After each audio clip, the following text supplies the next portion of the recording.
Hi, welcome to the Improved Garage YouTube channel. If you have not subscribed, please click the subscribe button. So I'm going to be unboxing a couple things here. I'm going to be making some changes in the garage, specifically around my air system. So some of these I think are related to that. I just got like 5 packages from Amazon today. Whatever. Okay. So first we have these. So I'm having a problem with my compressor. So let me talk a little bit about my compressor setup that I have right now. There is this Central Pneumatic, I think it's a 21 gallon compressor. And I've had it for a long time. I honestly don't use the compressor very often, but it's super loud and very annoying when it turns on. And I had a problem with my hose reel where the hose failed. So then I replaced the hose. Then I powered it back up and my whip hose burst. So I replaced the whip hose. And these are Flexzilla. They're kind of lower end products. But again, I don't really use the compressor very often. So it was just fine. I got really nice Prevost ends here though. Then after all of that, it's been about a month. This regulator failed. So there's like a catch cup here on the side and it's got a big crack in it. And all of a sudden it's leaking air. Just out of the blue. Came in here the one day and there's a hissing sound and that's what it is.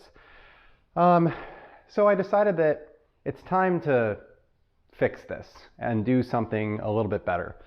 So the reel I'm not going to change and this 1/4-inch hose I'm not going to change. I'm going to leave that alone for now. Because eventually I want to go to a Cox hose or something better, but it's a lot of money and I don't want to do that right this second. But what I am going to do is I'm going to swap out my whip hose. I'm going to put a new regulator here and I'm going to change the hose that I have buried in the wall because it's about the same age as the hose that just failed. And it's also longer than it needs to be. And it's kind of all rolled up here. And I'm also going to pick up a new compressor that is quieter, and I'm going to sell this compressor. And probably something that's a little bit lesser capacity. I don't need a 21 gallon compressor. I hardly use it. Mostly when I use it, it's for adjusting tires and doing things like that.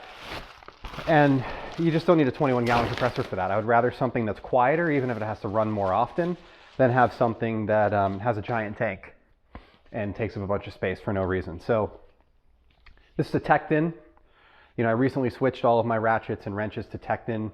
I threw a 3-foot Tekton hose in my cart at one point and it came in and it's really nice. It was hanging over there on the regulator I just showed you. So that's going to be my new whip hose.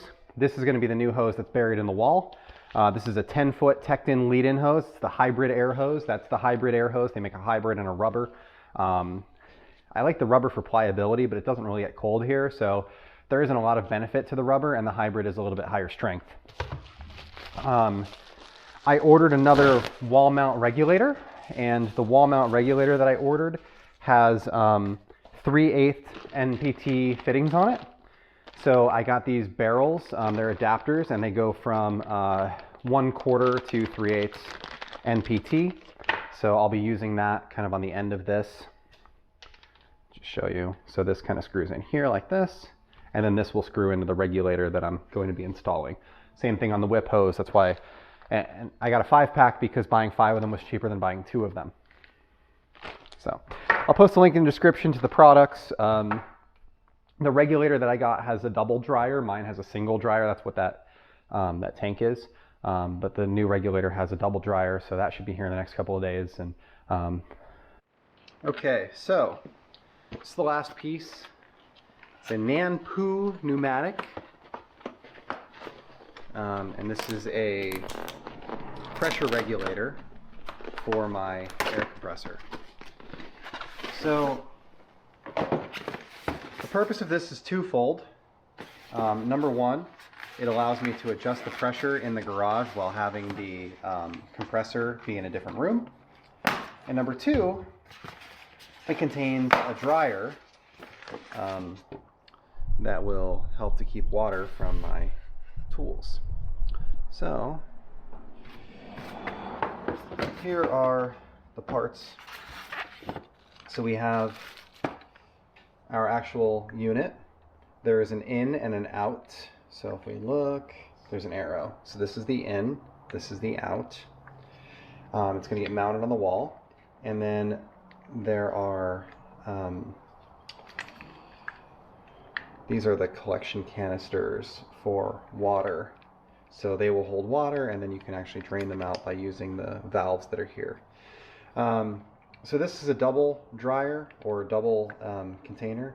My old one was a single, but most importantly, my old one only had this plastic container, and it started to leak and make a lot of noise, and I thought it was going to burst and create a problem for me. So I ended up buying one that has this metal casing around it. So we'll see how this works out.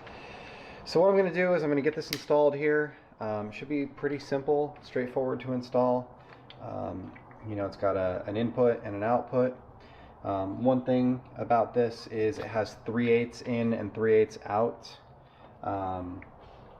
My lines that I have here are 1/4 inch, so I picked these adapters up, which are 3/8 to 1/4, and that is going to allow me to size down to the 1/4 inch NPT fittings that I need.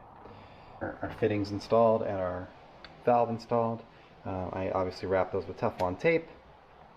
So now we'll get this screwed to the wall.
So here we have it installed.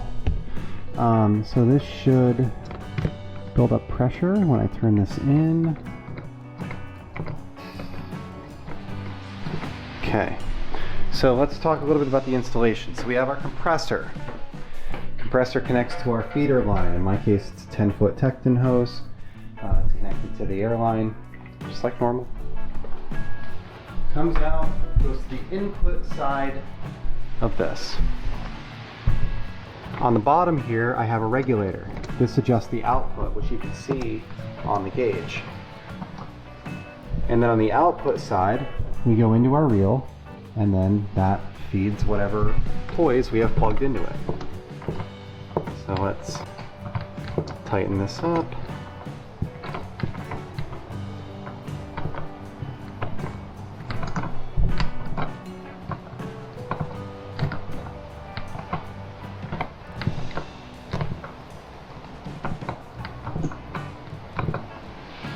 Okay, so there we have 100 PSI.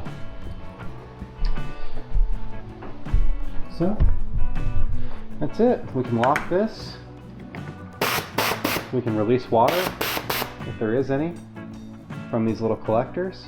There's two-stage filtration, and you know, it seems to work just fine. So I'm going to unwind and rewind some of this hose because when I lost my pressure, it played out a little bit, but that's really it. So here we have our very own regulator. We can adjust on the fly from outside the room. And what's great is you can turn a compressor that's super loud like this, one that you can't really hear because it's behind a door. So it seems built well. Time will tell how it holds up. You know, my other one failed. It was a Harbor Freight unit. I had it for a couple of years. It failed. I don't think it really owed me anything. It was 30, 40 bucks. This was like 50 bucks, so it's not tremendously more expensive. I think that it is cool that it has these metal cages around it. You know, mine had a failure specifically on the side of this piece right here. And if that had broken, you know, it, whatever, could have theoretically sent shrapnel or whatever all over the place. So that's why I got the ones with the metal cages. I just thought that they would be better, better protected from one of these pieces of plastic failing. So that's all for today. Please subscribe. Have a great day.